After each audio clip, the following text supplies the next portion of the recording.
అనంతపురం జిల్లా కూడేరు మండలంలో శ్రీ సంగమేశ్వర జోడిలింగాల ఆలయం ఎంతో ప్రసిద్ధిగాంచింది. సంవత్సరానికి ఒకసారి జరిగే రథోత్సవాల్లో జిల్లా నలుమూలల నుంచి భక్తులు వచ్చి ఎంతో భక్తి శ్రద్ధలతో స్వామివారిని దర్శించుకొని ఆ రథోత్సవాల్లో పాల్గొంటారు. ఎక్కడైనా సర్వసాధారణంగా గర్భగుడిలో ఏకలింగం ఉండటం సర్వసాధారణము. కానీ ఇక్కడ గర్భగుడిలో జోడిలింగాలతో శివుడు వెలిశాడు. ఆ ప్రత్యేకతను గమనించి ఎంతో భక్తి శ్రద్ధలతో ఇక్కడ శివాలయానికి వచ్చి భక్తులు స్వామిని దర్శించుకుంటారు. అనంతపురం జిల్లాలో పురాతన దేవాలయాలు ఎన్నో ఉన్నాయి. అలాంటి పురాతన దేవాలయాలు శ్రీ సంగమేశ్వర ఆలయం ఒకటి. అనంతపురం నగరం నుండి కేవలం 21 కిలోమీటర్ల దూరంలో కూడేరు గ్రామంలో పచ్చని పొలాల మధ్య ఈ సంగమేశ్వర ఆలయం కొలువుతీరింది. సాధారణంగా శివాలయంలో ఒక శివలింగాన్నే దర్శించుకుంటాము. కానీ ఈ సంగమేశ్వర ఆలయంలో మనకు 2 శివలింగాలు దర్శనం ఇస్తాయి. పార్వతీ పరమేశ్వరులు జోడులింగాలుగా స్వయంభువుగా ఆవిర్భవించారని భక్తులు చెబుతారు. అచంచలము తెలిసిన వారికే తెలుసు.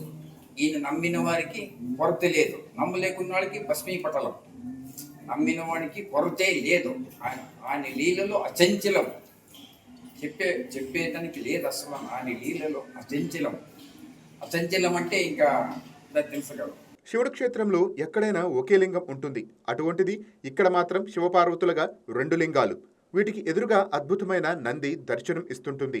దాదాపు 180 అడుగుల క్రింద నుంచి ఒకే శిలగా ఏర్పడి పైకి వచ్చిన తరువాత 2 లింగాలుగా ఉద్భవించాయి. ఆ లింగాలే శివపార్వతుల స్వరూపాలుగా భక్తుల పూజలను అందుకుంటున్నాయి. ఆర్కియాలజీ డిపార్ట్మెంట్ వారు ఈ లింగాలపై పరిశోధన చేసి 150 అడుగుల క్రింద నుంచి వచ్చినట్టు నిర్ధారణ చేశారని గ్రామస్తులు చెప్తారు. పూర్వం ఈ ప్రాంతంలో ఒక గొప్ప ఋషి తపస్సు చేశాడని, ఆయన భక్తి ఫలితంగా 2 లింగాలు ఒకేసారి భూమి నుంచి ఉద్భవించాయనే కథ కూడా ప్రచారంలో ఉంది. సంగమేశ్వర స్వామి రథోత్సవానికి ఎక్కడెక్కడ ఏ పల్లెల నుంచి వస్తాము? 24 పల్లెలు ఉన్నాయి.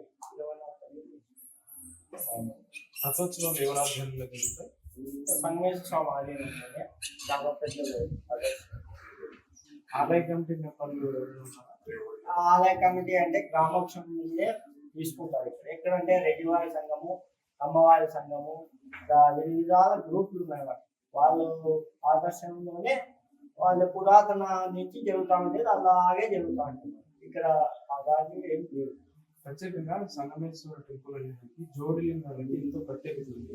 జోడిలింగాల గురించి కొన్ని మాటలు చెప్పాలి. ఇక్కడ మనకి స్వయంలింగాల్లో ఇక్కడ మనకి సక్సెస్ అయితే వాళ్ళు చాలా మంది డాక్టర్స్ అయినారు, ఇంజనీర్లు అయినారు. వాళ్ళు మనోభావాలు బాగుంటే గోపురాలు కానీ, రథోత్సవం చేసే కానీ, నిమ్మగాలు వాసులు కానీ, నేను మా సంగోడ పెద్దనాన్న అవుతాడు, ఏదైనా కానీ గోపురం కట్టించడానికి ముందుకు వచ్చాడు. ఆయన ఆశీస్సుల ద్వారా నయమైతే సక్సెస్ అయినారు కాబట్టి వచ్చాడు. ఇప్పటికీ సంగమేశ్వర టెంపుల్ ఇంకా రీమోడలింగ్ జరుగుతా ఉన్నాయి. ఇంకా ఎంతవరకు ఇంకా ఏమేమి ఈ టెంపుల్ సంబంధించి కార్యక్రమాలు చేపడుతున్నాం? ఇక్కడ 4 వారాలు పెట్టాము. ఇక్కడ 2, ఇక్కడ కొంతమంది వస్తాయి. తర్వాత కళ్యాణోత్సవం కట్టాలని పునర్నిర్మాణం చేయాలని అనుకుంటున్నాము.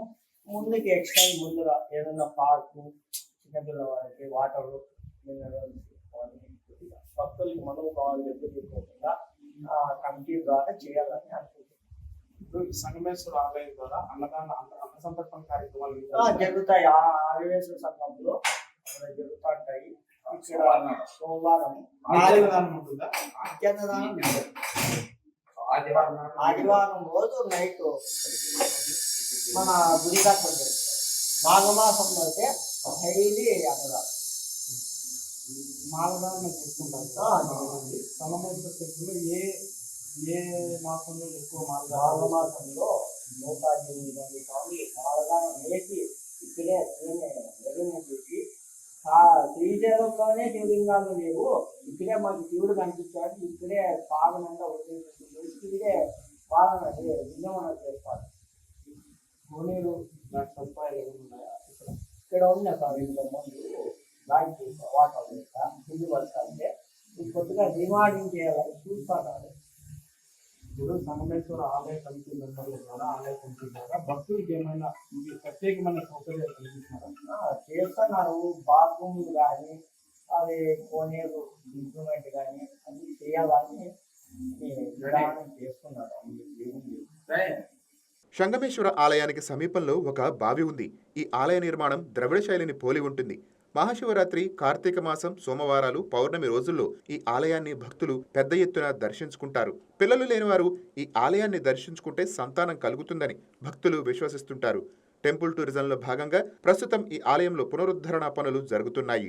ఎంతో విశిష్టత కలిగిన ఈ ఆలయం మరింతగా ప్రాచుర్యంలోకి రావాలని గ్రామస్తులు అంటున్నారు. అంతేకాకుండా గుడికి సంబంధించిన పనులు ఏవైనా ఉంటే ఒక్కో దాత ఒక్కో భక్తుడు ఆ పనిని సమర్పించుకొని ఎంతో ఆలయాన్ని రూపురేఖలు దిద్ది రీమోడలింగ్ చేయిస్తూ అభివృద్ధి పథంలోకి దినదినము ఈ ఆలయాన్ని తీసుకొని వస్తున్నారు. కెమెరామెన్ డేవిడ్తో నరేష్, వైకే న్యూస్, అనంతపురం.